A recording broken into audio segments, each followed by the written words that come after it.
Daun yang tebal, mengkilat, segar, dan tegak itu menandakan bahwa anggrek kita sehat. Nah, bagaimana kalau yang seperti ini layu seperti ini, dan ini harus segera kita tindak lanjuti agar daunnya kembali sehat. Ini layu lur. Nah, penyebabnya biasanya dari dehidrasi, cuman harus dicek dulu akarnya. Kalau misalkan akarnya sehat, tinggal disiram aja. Kalau misalkan akarnya kurang sehat, harus direpotting ke pot yang baru. Untuk penanaman di dalam ruangan bisa pakai ini lagi, pakai pot yang ini lagi. Tapi kalau di luar ruangan atau florain, harus ke repotting seperti ini, ganti media tanamnya. Ini kan media tanamnya pakai sphagnum moss. Kalau di luar ruangan terkena air hujan secara langsung, ini beresiko busuk.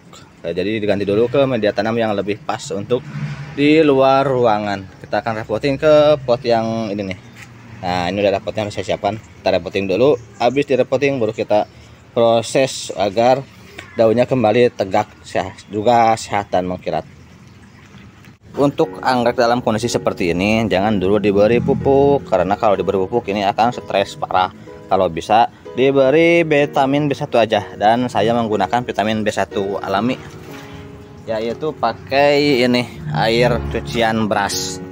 Nah, kalau misalkan nggak ada air cucian beras, direndam aja. Ini 5 sendok makan beras saya rendam dan diendapkan ya. Yang kita ambil atasnya aja, kurang lebih 100 cc untuk 5 liter air. Lebih pun gak apa-apa sih, lebih sedikit mah, soalnya ini organik alami, jadi gak terlalu signifikan ke tanaman Anda. Dan kita siapkan airnya, nanti disiram pakai ini, dan kita proses anggreknya atau tanamannya. Dicek dulu kondisi tanamannya, kondisi perakaran dan daun. Kalau misalkan masih bagus, ini masih bisa tegak kembali. Kalau yang seperti ini sudah menguning, ini tidak kembali tegak. Yang bisa tegak lagi paling yang ini yang masih hijau. Ada 4 daun yang masih hijau, yang sisanya udah parah, udah menguning. Jadi kemungkinan besar udah bisa balik lagi kalau untuk yang seperti ini. Kalau ini masih bisa, mau dibuang boleh, tidak dibuang pun tidak apa-apa. Tapi kalau akar-akar yang tidak aktif, yang kering seperti ini, mending dipotong aja, dibuang. Nah, seperti ini agar merangsang pertumbuhan akar baru. Kita rapihkan dulu akar-akar yang keringnya, dibuang saja. Kalau akar yang masih aktif jangan, yang masih basah.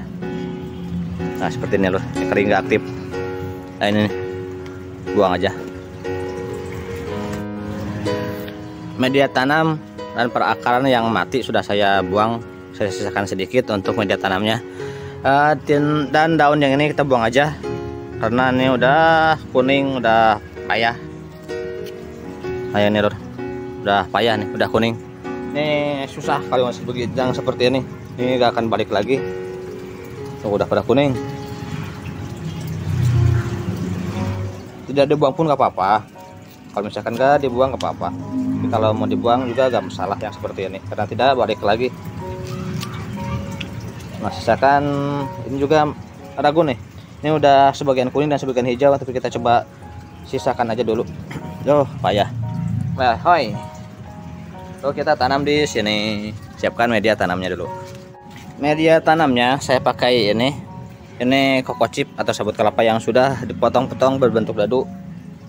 Juga pakai ini dicampur-campur. Ini papan pakis saya potong-potong seperti ini dari akar pakis ya. Dan ini kulit kayu. Kulit kayu boleh kayu apa aja, yang penting keras. Kalau ada kulit kayu pinus, kalau nggak ada kayu apa aja, yang penting aman dan steril. Kita pasang dulu anggreknya.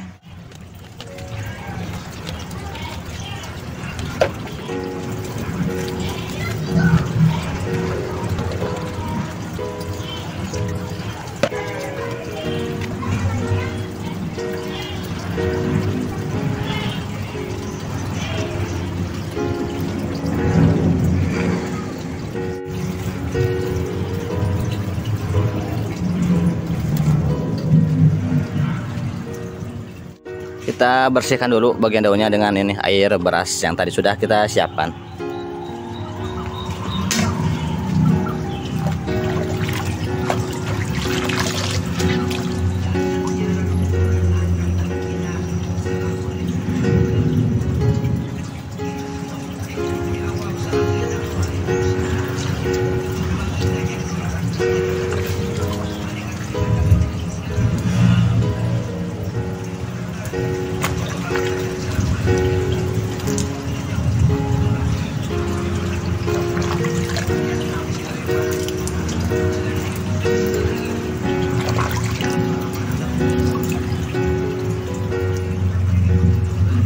jangan lupa disiram dengan air ini, dengan larutan air beras.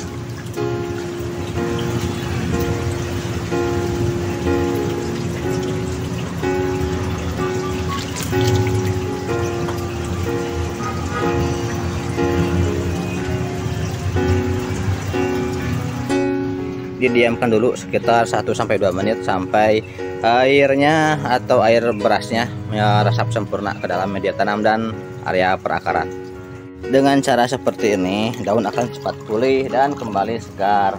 Tapi biasanya untuk bentuknya seperti ini tetap dia akan lemas permanen, bentuk seperti ini, tebal kembali normal lagi tapi lemas. Untuk menegakkannya agar dia tegak kita bisa dibantu sementara pakai ini. Nah, pakai tali dulu sementara, kita bantu pakai ini. Ini fungsinya sebagai penopang agar dia bisa seperti ini lagi nantinya.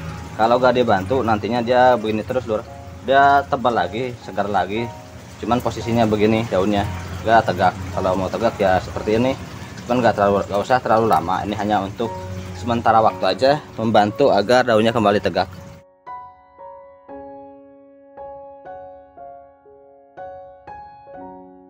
Untuk sementara waktu kita tempatkan di bawah 60% untuk kebutuhan cahaya mataharinya. Kalau di atas 60 ini lebih beresiko. Jadi di bawah 60% aja saya simpan di sebelah dalam yang agak gelap. Soalnya di sononya ada tembok, terhalang tembok.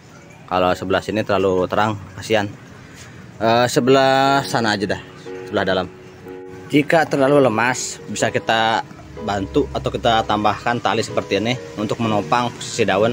Nanti setelah dia pulih dan stabil daunnya untuk perakaran udah mulai numbuh lagi, kita kasih pupuk dan bisa permanen seperti ini.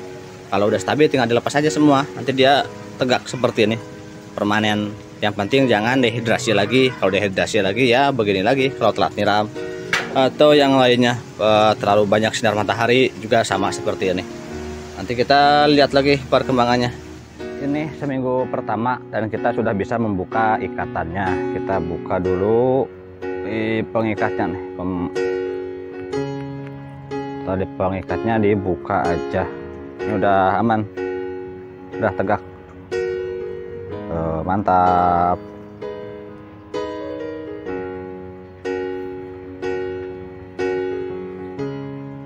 Untuk yang paling bawah ini udah terlanjur kuning. Jadi kemungkinan dia gak bisa balik lagi. Jadi yang bisa balik lagi cuma 4 daun yang atas yang masih hijau.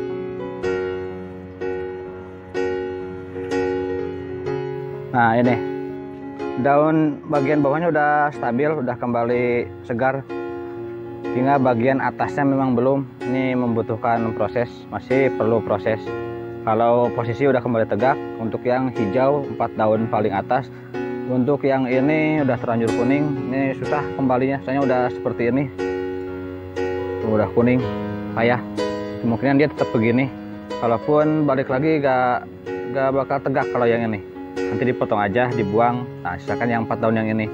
Dan pemupukan selanjutnya, untuk pemupukan ditunggu dulu sampai akar baru keluar. Biasanya di minggu ketiga atau keempat akar baru sudah mulai keluar. Nah yang seperti ini misalnya nanti dia keluar dari sini untuk perakaran barunya, dan itu baru bisa kita pupuk. Sementara jangan dipupuk dulu, dijaga aja kelembabannya dan jangan terlalu banyak sinar matahari. Ini karena posisinya paranet 1 lapis ya di tempat saya ini. Sebelah sana paranet 1 lapis dan cuaca cukup terik juga lumayan. Dia kurang kuat ininya nih, tuh, daunnya. Jadi sementara kalau bisa di bawah 60% cahaya matahari untuk tanaman yang seperti ini. Dan bisa dipraktekkan atau bisa diaplikasikan pada tanaman dehidrasi. Kalau misalkan plannya atau tanamannya busuk akar, terkena penyakit dan lain-lain, ada tahapan lanjutannya. Jadi jangan hanya seperti ini, tapi juga harus dipotong bagian bawahnya, bagian yang busuk dipotong, diangin-anginkan dulu 1-2 hari baru ditanam. Kalau yang busuk, kalau yang hanya dehidrasi seperti ini aja udah cukup, dia kembali tegak lagi daunnya. Sekian aja dulu sementara dari saya, mudah-mudahan bermanfaat. Jangan lupa dukungannya dengan cara like, comment, and subscribe. Wassalamualaikum warahmatullahi wabarakatuh.